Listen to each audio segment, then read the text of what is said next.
Причина, по которой Министерство обороны России забирает так много представителей этих национальных меньшинств. Потому что, очевидно, они говорят, что русским психологически очень трудно убивать украинцев. Потому что мы такие же. Мы такие же, к тому же, это очень близкие народы, как всем известно.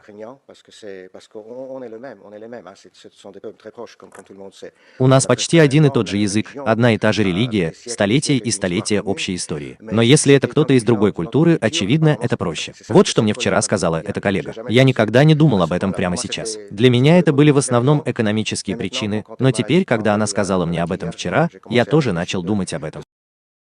The Chechen Democratic Party exposes the deliberate lies of the good Russian Vladimir Kara-Murza and provides a reasoned explanation of why Russians, rather than the small nations they enslaved, have historically played the key role in willingly participating, then as now, in killing Ukrainians, destroying them, and seizing their territories and property.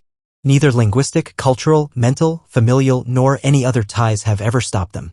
Throughout history, Russians have systematically shifted responsibility for waging imperial wars of conquest and exterminating entire neighboring peoples onto the small nations they oppressed who remained completely disenfranchised in Russia, thereby evading full accountability for their crimes. After starting wars to conquer foreign states, they consistently scapegoat the small nations forcibly utilized in their imperial policies, while invariably portraying themselves as pitiful victims of the very system whose primary enforcers they fundamentally are. The Russian role in imperial expansion, Tsarist era. As the titular nation, Russians consistently formed the core of the imperial project. The Russian army, Russian bureaucracy, and Russian Orthodox Church as the empire's main pillars systematically enforced the violent assimilation of the Ukrainian people. Russian forces forcibly integrated Ukrainian territories, the Hetmanate, Sloboda Ukraine, and later Right Bank Ukraine, into the Russian Empire through the elimination of autonomy after Mazepa's rebellion, 1708. The suppression of the Ukrainian language, Valuev Circular, 1863, EMS Ukase, 1876. The Russian role in Soviet repressions including the 1932-33 Holodomor.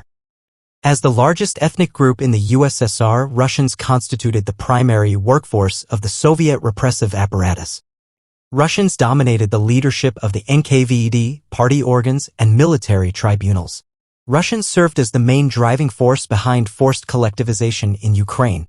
European politicians should not deceive themselves by believing a single word from so-called Russian opposition figures who in reality constitute nothing more than Kremlin plants sent to manipulate concepts on European political platforms, exactly as the good Russian Vladimir Kara-Murza is currently doing.